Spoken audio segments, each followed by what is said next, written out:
Chapter 10. I left Master Thomas's house and went to live with Mr. Covey on the 1st of January, 1833.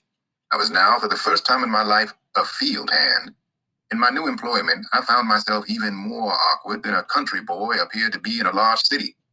I had been at my new home but 1 week before Mr. Covey gave me a very severe whipping, cutting my back, causing the blood to run, and raising ridges on my flesh as large as my little finger. The details of this affair are as follows. Mr. Covey sent me very early in the morning of one of our coldest days in the month of January to the woods to get a load of wood. He gave me a team of unbroken oxen. He told me which was the in-hand ox and which was the off-hand one. He then tied the end of a large rope around the horns of the in-hand ox and gave me the other end of it and told me if the oxen started to run, that I must hold on upon the rope. I had never driven oxen before, and of course I was very awkward. I, however, succeeded in getting to the edge of the woods with little difficulty. But I had got a very few rods into the woods when the oxen took fright and started full tilt, carrying the cart against trees and over stumps in the most frightful manner. I expected every moment that my brains would be dashed out against the trees. After running thus for a considerable distance, they finally upset the cart, dashing it with great force against a tree, and threw themselves into a dense thicket. How I escaped death, I do not know. There I was, entirely alone, in a thick wood, in a place new to me. My cart was upset and shattered, my oxen were entangled among the young trees, and there was none to help me. After a long spell of effort, I succeeded in getting my cart righted, my oxen disentangled, and again yoked to the cart. I now proceeded with my team to the place where I had, the day before, been chopping wood, and loaded my cart pretty heavily, thinking in this way to tame my oxen. I then proceeded on my way home. I had now consumed 1/2 of the day. I got out of the woods safely, and now felt out of danger. I stopped my oxen to open the woods gate, and just as I did so, before I could get hold of my ox rope, the oxen again started, rushed through the gate, catching it between the wheel and the body of the cart, tearing it to pieces and coming within a few inches of crushing me against the gate post. Thus twice, in one short day, I escaped death by the merest chance. On my return, I told Mr. Covey what had happened and how it happened.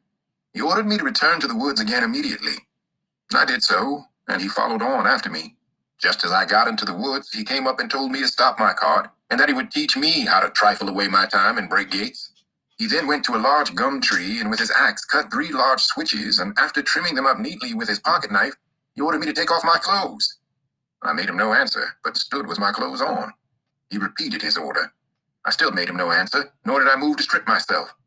Upon this, he rushed at me with the fierceness of a tiger, tore off my clothes, and lashed me till he had worn out his switches, cutting me so savagely as to leave the marks visible for a long time after. This whipping was the first of a number just like it, and for similar offenses. I lived with Mr. Covey 1 year.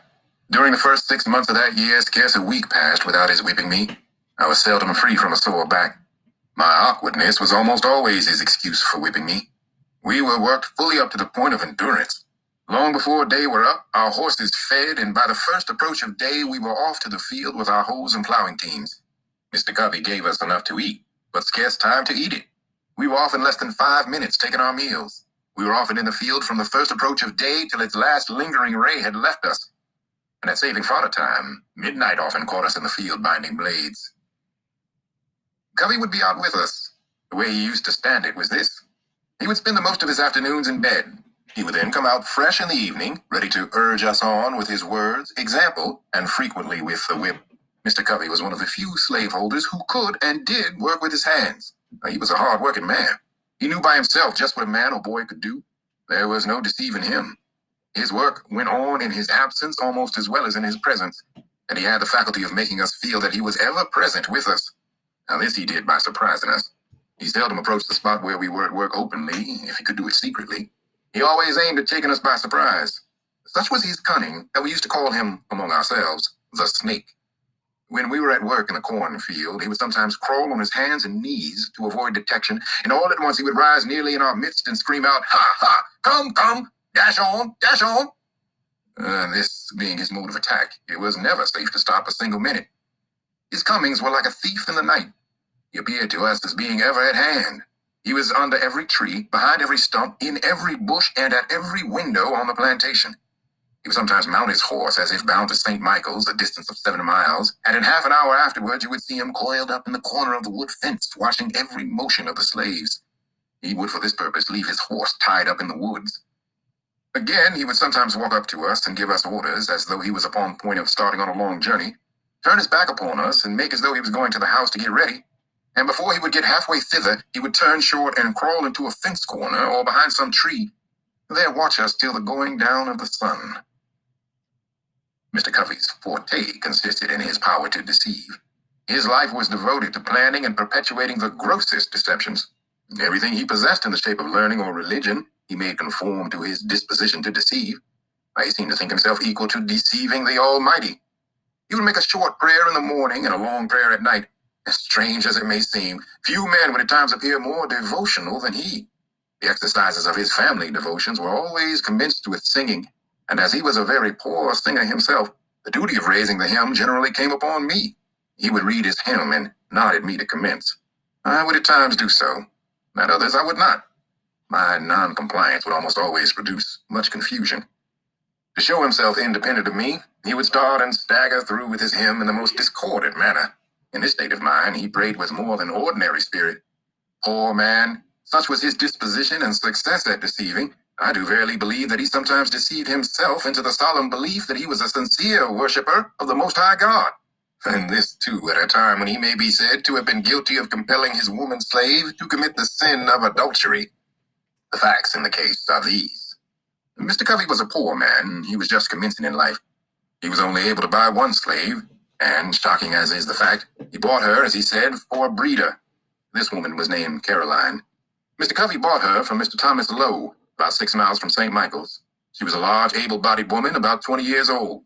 She had already given birth to one child, which proved her to be just what he wanted. After buying her, he hired a married man of Mr. Samuel Harrison to live with him 1 year, and him he used to fasten up with her every night. The result was that at the end of the year, the miserable woman gave birth to twins. At this result, Mr. Covey seemed to be highly pleased, both with the man and the wretched woman. Such was his joy, and that of his wife, that nothing they could do for Caroline during her confinement was too good or too hard to be done. The children were regarded as being quite an addition to his wealth. If at any one time in my life more than another, I was made to drink the bitterest dregs of slavery, that time was during the first 6 months of my stay with Mr. Covey. We were worked in all weathers. It was never too hot or too cold. It could never rain, blow, hail, or snow too hard for us to work in the field. Work, work, work was scarcely more the order of the day than of the night. The longest days were too short for him, and the shortest nights too long for him. I was somewhat unmanageable when I first went there, but a few months of this discipline tamed me. Mr. Covey succeeded in breaking me. I was broken in body, soul, and spirit. My natural elasticity was crushed, my intellect languished, the disposition to read departed, the cheerful spark that lingered about my eye died. The dark night of slavery closed in upon me, and behold a man transformed into a brute. Sunday was my only leisure time. I spent this in a sort of beast-like stupor between sleep and wake, under some large tree. At times I would rise up, a flash of energetic freedom would dart through my soul, accompanied with a faint beam of hope that flickered for a moment and then vanished. I sank down again, mourning over my wretched condition. I was sometimes prompted to take my life, and that of Covey, but was prevented by a combination of hope and fear. My sufferings on this plantation seem now like a dream rather than a stern reality. Our house stood within a few rods of the Chesapeake Bay, whose broad bosom was ever white with sails from every quarter of the habitable globe. Those beautiful vessels, robed in purest white, so delightful to the eye of freemen, were to me so many shrouded ghosts to terrify and torment me with thoughts of my wretched condition. I have often, in the deep stillness of a summer's Sabbath, stood all alone upon the lofty banks of that noble bay, and traced with saddened heart and tearful eye the countless number of sails moving off to the mighty ocean. The sight of these always affected me powerfully. My thoughts would compel utterance, and there, with no audience but the Almighty, I would pour out my soul's complaint in my rude way, with an apostrophe to the moving multitude of ships. You are loosed from your moorings, and are free.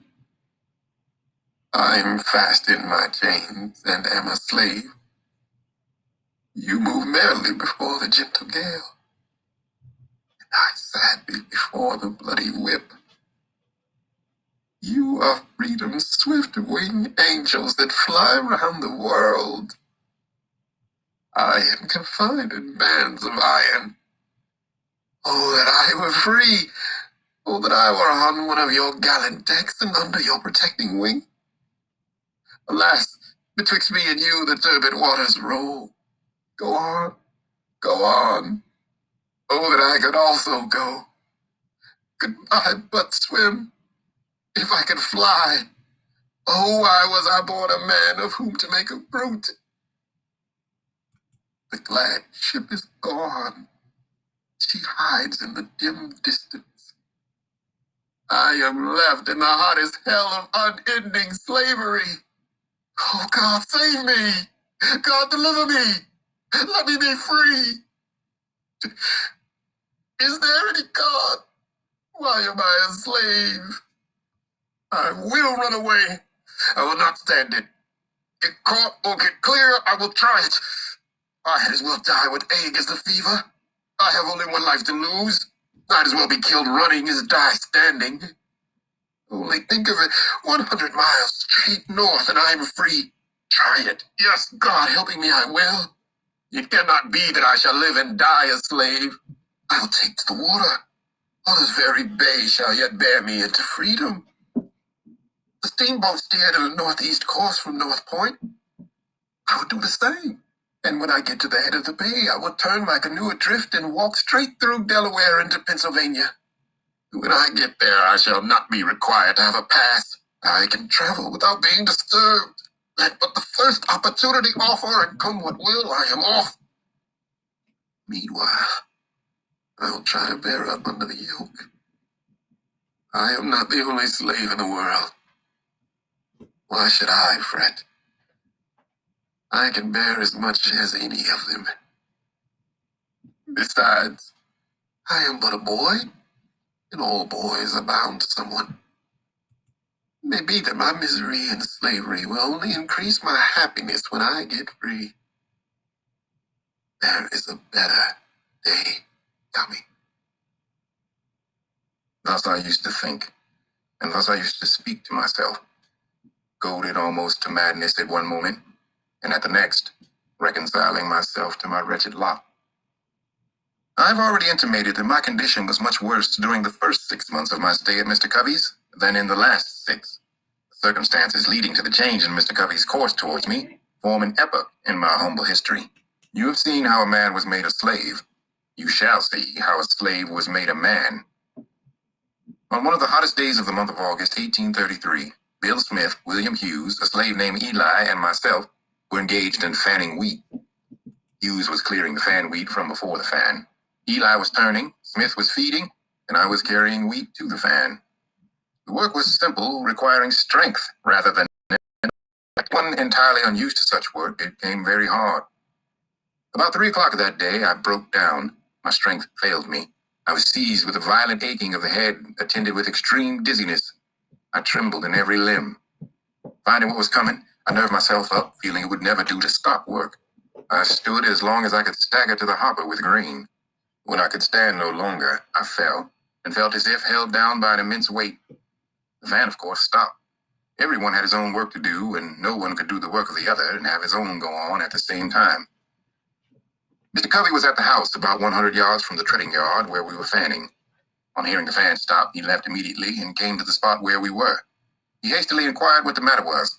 Bill answered that I was sick and there was no one to bring wheat to the fan. I had by this time crawled away under the side of the post and rail fence by which the yard was enclosed, hoping to find relief by getting out of the sun. He then asked where I was. He was told by one of the hands. He came to the spot and, after looking at me a while, asked me what was the matter. I told him as well as I could, for I scarce had strength to speak. He then gave me a savage kick in the side and told me to get up. I tried to do so, but fell back in the attempt. He gave me another kick and again told me to rise. I again tried and succeeded in gaining my feet, but stooping to get the tub with which I was feeding the fan, I again staggered and fell. While down in this situation, Mr. Covey took up the hickory slat with which Hughes had been striking off the half-bushel measure, and with it gave me a heavy blow upon the head, making a large wound, and the blood ran freely. And with this again told me to get up. I made no effort to comply, having now made up my mind to let him do his worst.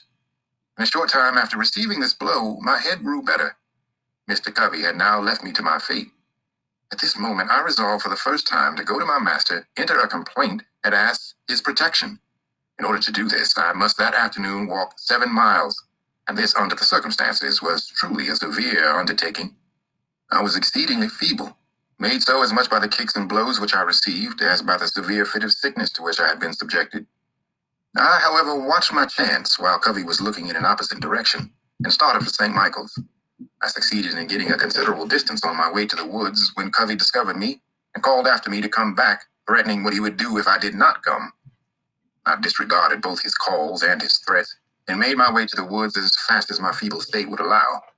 And thinking I might be overhauled by him if I kept the road, I walked through the woods, keeping far enough from the road to avoid detection, and near enough to prevent losing my way. I had not gone far before my little strength again failed me. I could go no farther. I fell down and lay for a considerable time. The blood was yet oozing from the wound on my head.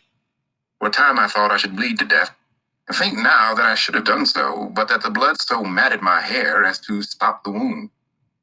After lying there about 3/4 of an hour, I nerved myself up again and started on my way through bogs and briars, barefooted and bareheaded, tearing my feet sometimes at nearly every step. And after a journey of about 7 miles, occupying some 5 hours to perform it, I arrived at Master's store. I then presented an appearance enough to affect any but a heart of iron. From the crown of my head to my feet, I was covered with blood. My hair was all clotted with dust and blood. My shirt was stiff with blood. I suppose I looked like a man who had escaped a den of wild beasts and barely escaped them. In this state, I appeared before my master, humbly entreating him to interpose his authority for my protection. I told him all the circumstances as well as I could, and it seemed as I spoke at times to affect him. He would then walk the floor and seek to justify Covey by saying he expected I deserved it. He asked me what I wanted. I told him to let me get a new home, that as sure as I live with Mr. Covey again, I should live with but to die with him, that Mr. Covey would surely kill me. He was in a fair way for it. Master Thomas ridiculed the idea that there was any danger of Mr. Covey's killing me, and said that he knew Mr. Covey, that he was a good man, and that he could not think of taking me from him, that should he do so, he would lose the whole year's wages, that I belonged to Mr. Covey for 1 year, and that I must go back to him come what might, and that I must not trouble him with any more stories, or that he would himself get hold of me. After threatening me thus, he gave me a very large dose of salts, telling me that I might remain in St. Michael's that night, it being quite late, but that I must be off back to Mr. Covey's early in the morning, and that if I did not, he would get hold of me, which meant that he would whip me. I remained all night, and according to his orders, I started off to Covey's in the morning, Saturday morning, wearied in body and broken in spirit. I got no supper that night or breakfast that morning. I reached Covey's about 9 o'clock, and just as I was getting over the fence that divided Mrs. Kemp's fields from ours, out ran Covey with his cowskin to give me another whipping. Before he could reach me, I succeeded in getting to the cornfield, and as the corn was very high, it afforded me the means of hiding. He seemed very angry and searched for me a long time. My behavior was altogether unaccountable. He finally gave up the chase, thinking, I suppose, that I must come home for something to eat. He would give himself no further trouble in looking for me.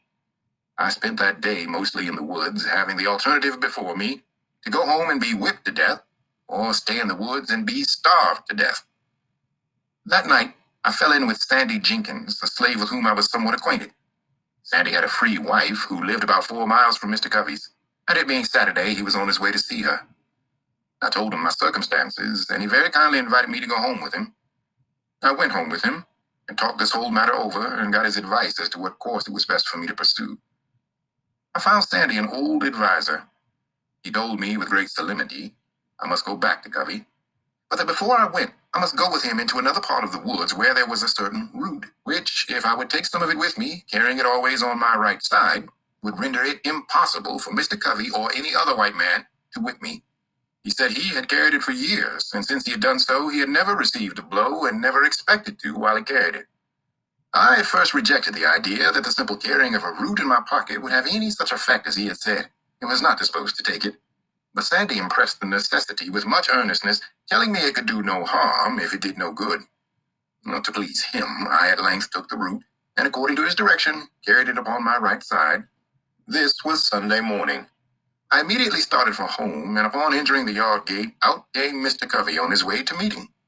He spoke to me very kindly, bade me drive the pigs from a lot nearby, and passed on towards the church. Now, this singular conduct of Mr. Covey really made me begin to think that there was something in the root which Sandy had given me, and had it been on any other day than Sunday, I could have attributed the conduct to no other cause than the influence of that root. And as it was, I was half inclined to think the root to be something more than I at first had taken it to be. All went well, till Monday morning. On this morning, the virtue of the root was fully tested.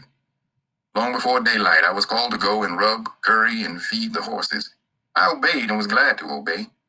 But whilst thus engaged, whilst in the act of throwing down some blades from the loft, Mr. Covey entered the stable with a long rope, and just as I was half out of the loft, he caught hold of my legs and was about tying me. As soon as I found what he was up to, I gave a sudden spring, and as I did so, he, holding to my legs, I was brought sprawling on the stable floor. Mr. Covey seemed now to think he had me and could do what he pleased. But at this moment, from whence came the spirit, I don't know, I resolved to fight. And suiting my action to the resolution, I seized Covey hard by the throat, and as I did so, I rose. He held on to me, and I to him. My resistance was so entirely unexpected that Covey seemed taken all aback. He trembled like a leaf. This gave me assurance, and I held him uneasy, causing the blood to run where I touched him with the ends of my fingers. Mr. Covey soon called out to Hughes for help. Hughes came, and while Covey held me, attempted to tie my right hand. While he was in the act of doing so, I watched my chance and gave him a heavy kick close under the ribs. This kick fairly sickened Hughes, so that he left me in the hands of Mr. Covey. This kick had the effect of not only weakening Hughes, but Covey also. When he saw Hughes bending over with pain, his courage quailed. He asked me if I meant to persist in my resistance. I told him I did, come what might, that he had used me like a brute for 6 months, and that I was determined to be used so no longer. With that, he strove to drag me to a stick that was lying just out of the stable door. He meant to knock me down. But just as he was leaning over to get the stick, I seized him with both hands by his collar and brought him by a sudden snatch to the ground.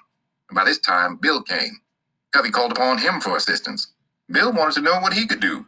Covey said, "Take hold of him, take hold of him." Bill said, his master hired him out to work, and not to help to whip me. So he left Covey and myself to fight our own battle out. We were at it for nearly 2 hours. Covey at length let me go, puffing and blowing at a great rate, saying that if I had not resisted, he would not have whipped me half so much. The truth was that he had not whipped me at all. I considered him as getting entirely the worst end of the bargain, for he had drawn no blood from me, but I had from him. The whole 6 months afterwards that I spent with Mr. Covey, he never laid the weight of his finger upon me in anger. He would occasionally say he didn't want to get a hold of me again.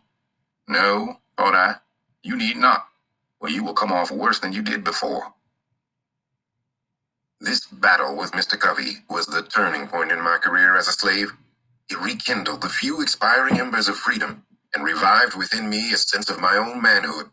It recalled the departed self-confidence and inspired me again with a determination to be free. The gratification afforded by the triumph was a full compensation for whatever else might follow, even death itself. He only can understand the deep satisfaction which I experienced, who has himself repelled by force the bloody arm of slavery. I felt as I never felt before. It was a glorious resurrection from the tomb of slavery to the heaven of freedom. My long-crushed spirit rose, cowardice departed, bold defiance took its place.